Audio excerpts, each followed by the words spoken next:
In this problem, we're going to draw a circle first with radius 3, then draw a hexagon that is circumscribed about the circle outside, then put a shade in the hexagon and then find the area. So first, let's make sure that quadrant under the object snap is checked. So click this arrow, and here is a check mark next to the quadrant. So if you don't have check mark next to the quadrant, make sure to put a check mark there.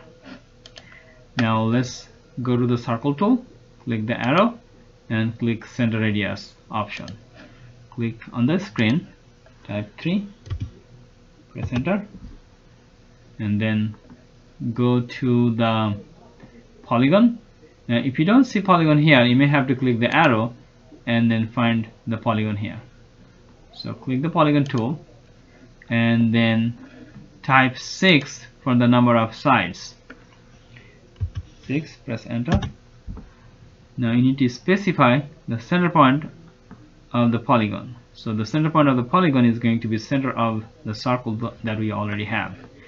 So if we do not see the center point, you may have to move your cursor around the circumference of the circle. So click the center point once you see it, and then click this option, circumscribed about circle, and then click this quadrant point.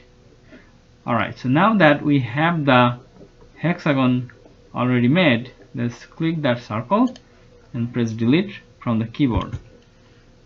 Now we're going to put the shade inside of the hexagon. So click on hatch and click settings, and you're going to have to select solid under this pattern. If you see some different pattern here, just make sure to select the solid pattern, and then you need to select some color that you like. So I'm using the cyan color because that's what the color we have in the problem. Okay, so now click OK and click inside of this hexagon and press enter. Now select this shade or hatch, right click, click on properties, and it will give you the area that is 31.1769.